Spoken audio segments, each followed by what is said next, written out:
Previously in Still Waters Run Deep. At last he saw what he had come for, the lake Llyn y Fan Fach. He slowed down, now walking towards it as it appeared magnificently before him. He continued to walk closer to it and the figure he saw there. She was back.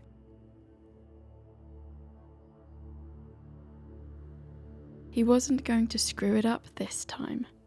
He walked to the water's edge and raised his hand at her like an old friend.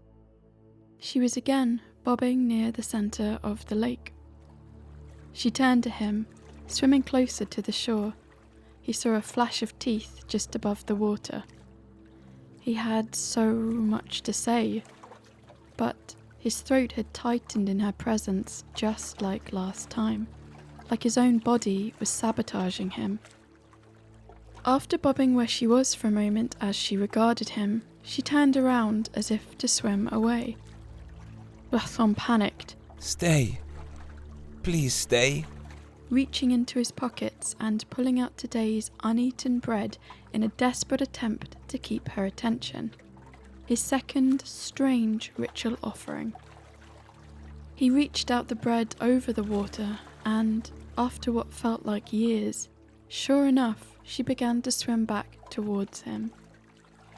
She then cupped her hands as if gesturing for him to throw it. He did, at which point she regarded the bread closely, holding it up high above her. Your bread is unbaked now. I will not have you. And she threw it back with a strong shot so it landed directly between his feet. He looked from the bread back to her and saw, despite her words, that she shot him a knowing, toothy smile before swimming away back to the centre of the lake.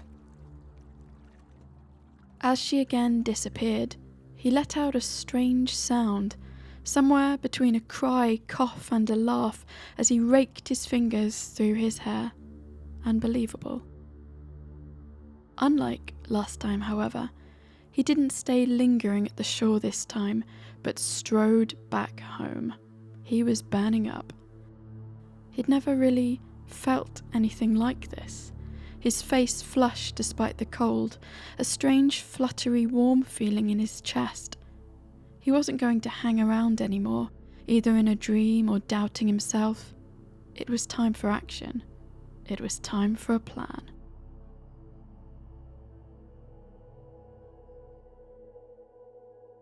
I've met someone. Rhiwallon said to Ivan, leaning over his garden wall. Ivan came out of his house to greet his friend, shielding his face from the morning light. Oh yeah? Yep, and by New Year's Day we're going to be together. And with this grand announcement, he stood up straight as he flicked his dark hair out of his face and walked off down the lane, leaving his friend to peer after him.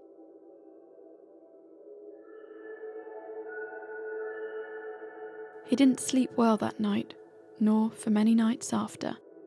It wasn't the turning of his mind anymore, the previous offering of 1,000 dead ends for which he had to pick, but rather there was just one choice now, one unexpected, totally bizarre choice.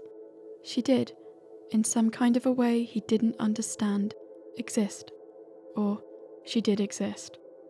And he knew that even when he was very old, he was going to feel the same way about her that he did now. He'd felt a lot of things for girls before, but he'd never felt that. Despite the cold, he walked outside in the early hours of the morning and looked up at the constellation of stars above, this one resembling a type of saucepan. He muttered a few choice words in Welsh before returning to bed, the formation of stars coupled with his memory of that toothy smile piercing his chest.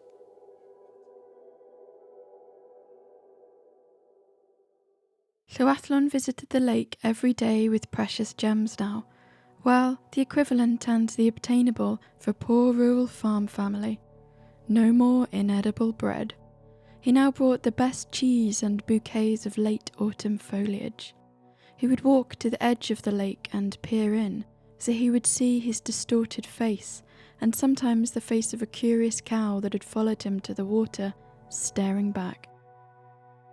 No matter what commitments he had, he always made time to visit the lake every day without fail now. He couldn't believe he'd wasted all that time since he first saw her, arguing with himself. Still, he had control over how he now handled his most bizarre of situations. He felt like the makeup of his cells was changing. He felt almost excited to get up in the morning as opposed to obliged to. That was his first clue something was off. That warm, fluttery feeling that had started in his chest had started to run down his arms and the back of his neck. Colours looked brighter, more intense, like they were popping out specifically at him. He remained as reliable and conscientious a worker as ever, always showing up on time and doing his best. But privately, he was on fire. Things were new again. The world was full of drama. It was now mid-December, and his efforts had not been rewarded. Despite his daily diligence and thoughtful gifts, the Lady of the Lake had not returned. One afternoon at about 2 o'clock, he ran down the lane in blind Souther for his daily trip before it got too dark to do so.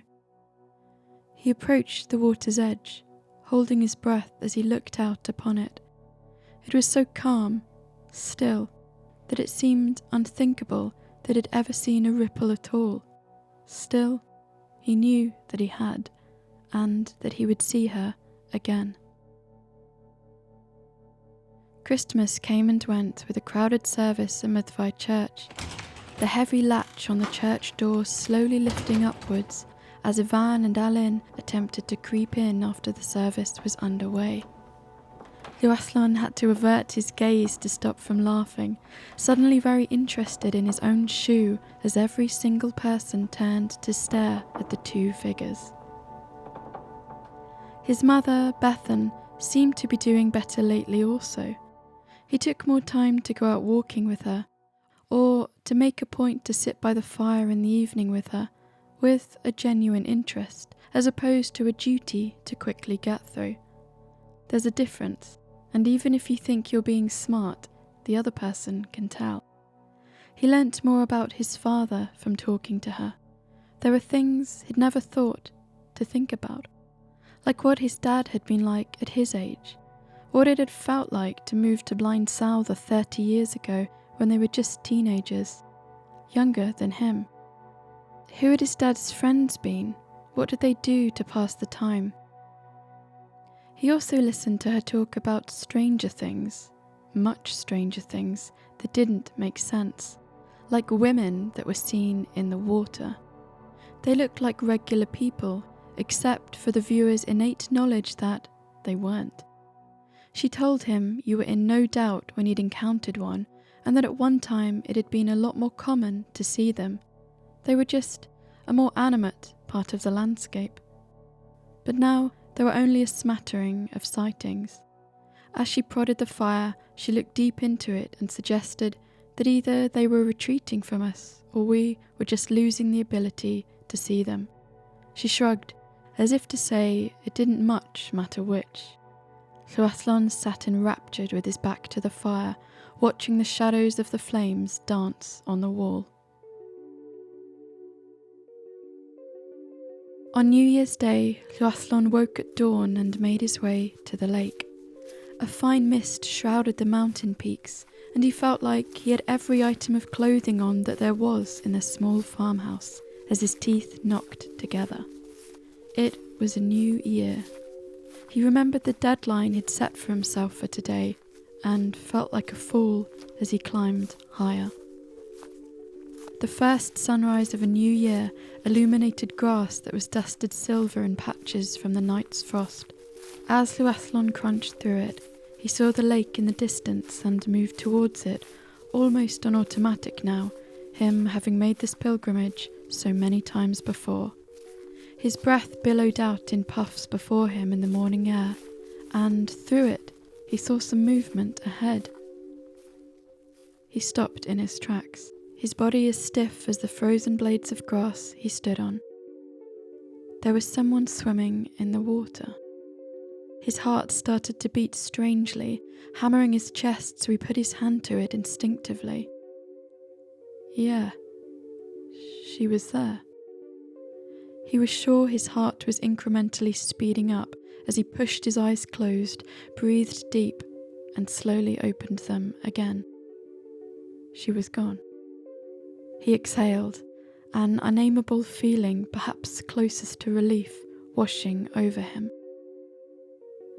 But then he saw ripples on the water and her head break the surface again, as if she'd just gone for a dive. He returned his hand to his chest and moved towards the water's edge. She saw him coming and swam to the shore in what looked like recognition. With a horrible sense of déjà vu, he found his voice restricted and, almost not believing it was happening again, him reaching out to give her the bread he'd quickly grabbed this morning before heading out. Of course this had to be the one day when he hadn't bought anything better for her. Of course. He threw the bread into her hands as she instructed. She held it up as before, inspecting it carefully in the morning light before, cautiously, taking a bite. Not bad. Not bad. She thought it was okay. Spurred on by this, his voice felt like it was returning, and with all the frustration of all the times he had struggled to talk to her, and the months of waiting in between, he decided just to go for the jugular. Please, will you come out of the lake? Will you be my wife? Rhiwallon held his breath, feeling embarrassed of his words as he heard them back. You've tried hard. I'll leave the lake to be with you. But there's one important condition. Hit me 3 times and I will leave you forever.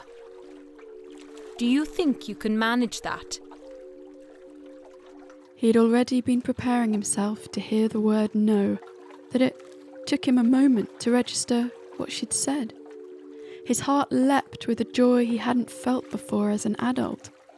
The only thing that was stranger than her saying yes, though, was the idea that he would ever strike her. It was so unthinkable, he didn't consider it with any weight as he assured her that, of course, he would never do that. The sheep herder had got his wish. A wish he had never considered before until September, and since then, a wish that had obsessed every fibre of his being in a way he never knew possible.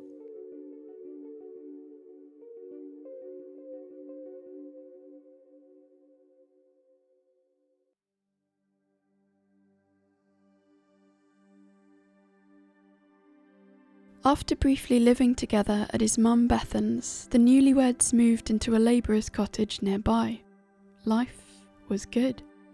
Rhiwallon had been apprehensive about Mainwen's ability to adjust to such a new life, but she did so with a combination of grace and gusto that sometimes made his head spin. Most of all, he loved to look at her eyes in the daylight, eyes that just had these bottomless depths within them. He couldn't explain it. They made him feel like that first time they had made eye contact across the water, the prick of their pupils together that had set him on a new course. There were days when he could have forgotten she was not just a local girl, except for odd comments from her mouth that reminded him her view of the world was quite different to most. In chirrupy, bright tones, she would tell Rhiwallon death was something to look forward to. This world was one of restriction and hardship, she would often say, but that it was okay as one day you would die. He didn't have a response to this, but just accepted that all couples had differences. Over the next 6 years, they had 3 children together, all boys.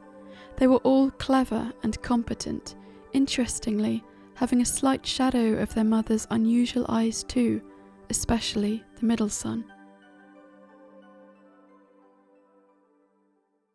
Llywallon's work life went from strength to strength too, during this time. Those connections he had slowly been making through farm work alongside his herding duties had started to pay off. He was now a respected trader himself and bought animals throughout all the nearby communities with increasing success.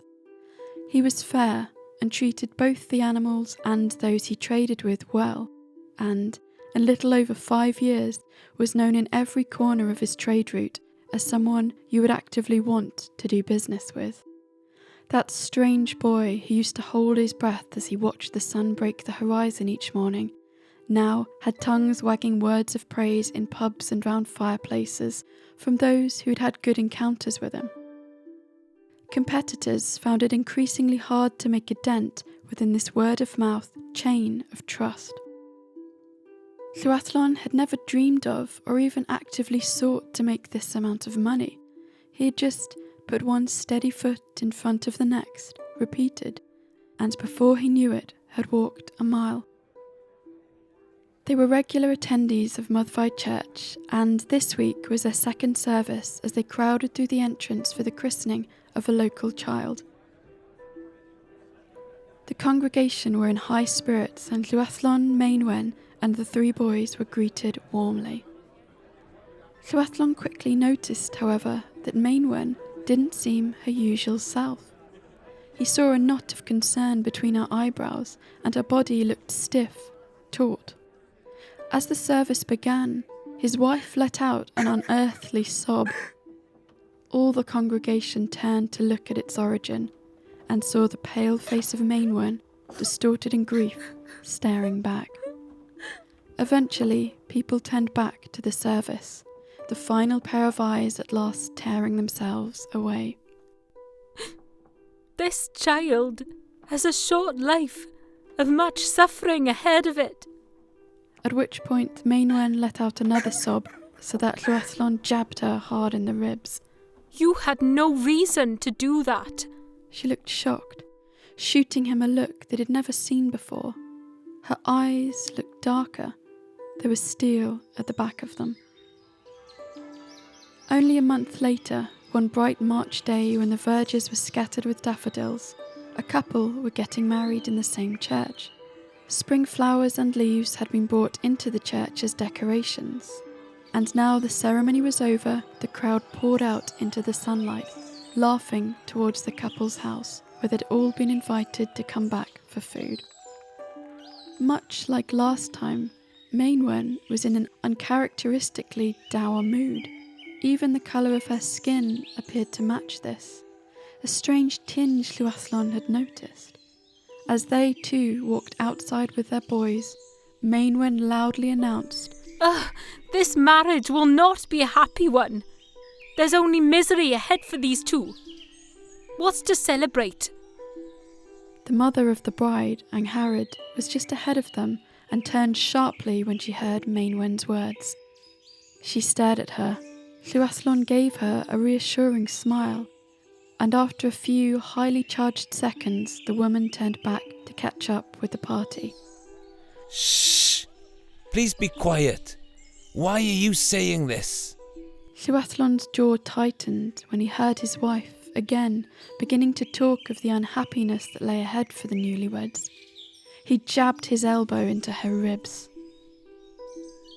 You had no cause to do that. Again, he saw steel in the back of her eyes. Summer broke that year in a vivid rush of colours. The boys spent lots of time walking through the Brecon Beacons together, as nimble children had ever existed. Llywallon wasn't surprised. They were particularly excellent swimmers, and would dive into pools of water at any chance they could. Once he had returned home from work to find the whole family gone. They returned later with hair still visibly wet, as the youngest animatedly informed his father they'd been swimming in Llyn y Fan Fach. He noticed his wife avoided his eyes at this revelation, him then hugging his youngest tightly, pleased to feel the warmth and the beat of his heart against his. Strange, new feelings were creeping into the edges of Llywallon's mind.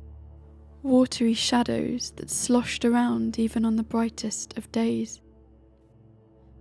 As he made his way home from a Van's house one clear Saturday morning, resplendent in the colours of June, he knew then that Maenwen was just on loan to them all, to him, to their friends, to her sons.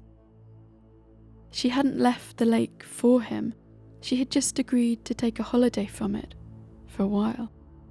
She would leave him, and she had told him such in the same sentence in which she had agreed to be his wife.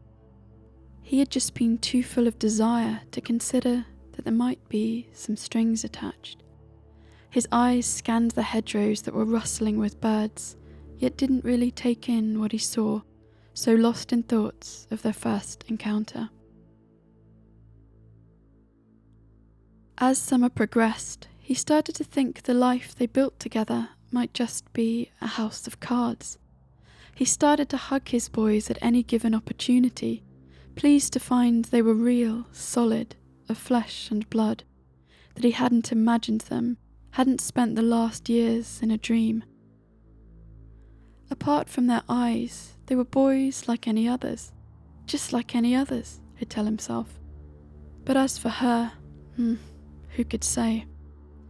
After remembering her words about the 3 strikes and the look she'd given him after those 2 infamous church services, he'd become terrified to even touch her, terrified to go near her. He now even waited for her to make the first move at all times, concerned any touch might be the last time he did so. One evening she had not come home. The boys had already long gone to bed when she did arrive, quietly. Llywelyn noticed the tips of her auburn hair were still wet and her eyes glistened. She didn't need to tell him where she'd been.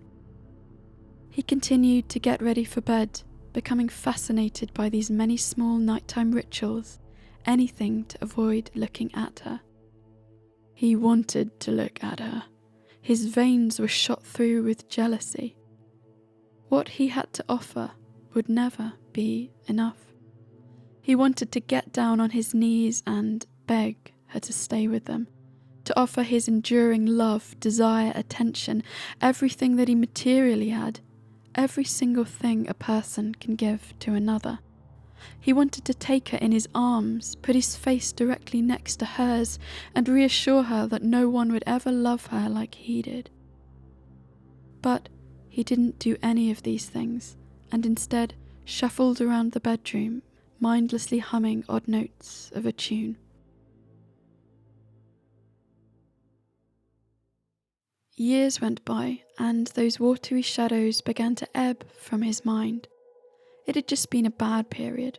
It was normal to have them. The boys were young men now. They were well liked. They were smart. The eldest 2 began working with him, and the business flourished further. They said all the right things to their father, but sometimes he had the distinct impression the 3 of them, along with their mother, had a very exclusive club that he, no matter what he did, would just never be a part of. He sometimes caught odd words when they didn't know he was there, and as soon as they saw him the talking would stop and he would be met with 4 polite smiles and a wall. He knew he was being placated in the same way he had treated his sons when they were infants. This dynamic frustrated him to no end, but it was there, and he guessed it was what he had naively signed up for. Another Christmas came and went, another late entrance into the church for his friend Ivan, whom his sons adored. It was the happiest year for a while, with a large gathering of family and friends at home, the watery shadows that had once plagued Llywelyn seeming to drain fully away in the heat of the Christmas fires. On New Year's Day, some sad news arrived, however. The baby, whose christening they'd once attended, had now died at only 10 years old. She had lived, by all accounts, a pretty miserable life, plagued with disease, and both her parents had started to waste away into shadows, almost wincing if you happened to run into one of them on the lane. The service was full of sombre attendees at Myddfai Church. the many wetted eyes keeping a protective watch on the parents at the front, who sat stiff and unmoving throughout the service. Strangely, Llyn was in a fantastic mood. She was more sprightly than her family had seen her in a while, flashing smiles at anyone who caught her eye and twirling her hair round her long fingers like a giddy schoolgirl. Throughout the service, this had begun to annoy Llywelyn deeply. He'd already encountered his wife's struggle to behave appropriately in life, but a child's funeral? Was there a greater tragedy? What possible reason could there be for her jauntiness? This thought was interrupted by a high-pitched laugh, full of the joys of spring that echoed around the church. The whole congregation turned to look at Llyn. Even the father of the child that was being buried that day slowly turned his head awkwardly, his face with a look that made Llywelyn's stomach turn, the mother still sitting, facing forward. Llywelyn thought he was going to be sick as he endured the looks at Llyn. The only small mercy would be people might think she was unwell as opposed to a monster. Llyn shrugged off the stairs, whispering to her husband and the boys that the child had been in excruciating pain, but was now free. The child was at peace. This was actually a great day. Llywelyn felt his temperature beginning to rise, a feeling of righteous anger ripping through him as the father of the child continued to look at Llyn's grinning face. He put his arm round her shoulders and gently shook her. I don't believe this. Be quiet. Can't you see you're upsetting the family? Still smiling, she turned to him, and in her eyes he saw that steely look again as her smile began to slip. He felt time slowing down around him as she stepped over his feet and walked out of Myddfai Church. He waited for the service to officially end, then strode out of the church with the boys under a stormy sky. Eventually, they saw a figure in the distance. It was her. She'd made great progress for such a short amount of time, and was heading, they realised with no surprise, towards Llyn y Fan Fach. He and the boys started to run towards her. Llywelyn noticed a metallic taste in his mouth, a sharp and bitter tinge of tragedy. He even tried sticking his fingers in his mouth as if to remove it, but it grew stronger, him retching and spitting on the ground at last when he realised he would never see Llyn again. All of them continued to run, pushing their bodies past their limits, the youngest boy crying out for his mother as it began to rain. Llywelyn noticed some of the fields they passed that held his livestock were now empty. It was only later, when they went to feed the animals, that they noticed precisely half of them were gone, as if in recognition that his success had not solely been down to hard work alone.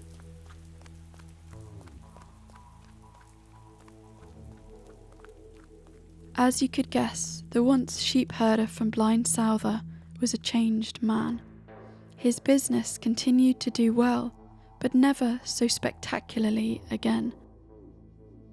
As for the boys, they were losing interest in farm work, instead spending long periods at the lake, looking more content upon their arrival home. Llywelyn needn't have worried. They had grown increasingly interested in medicine and remedies that could improve the life of even the poorest of people. They had all been particularly moved by the child's funeral they'd once attended at Myddfai Church, the little girl who had lived in agony.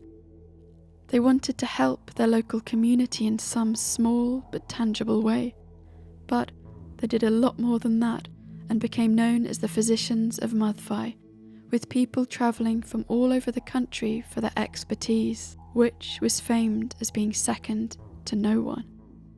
Their names even started to become famous throughout Europe, but the men remained humble, simply informing people matter-of-factly that they learnt their craft from their mother, who wasn't from around here. You've been listening to Still Waters Run Deep, Part 2, a dramatisation of the story of the Lady of the Lake of Llyn y Fan Fach.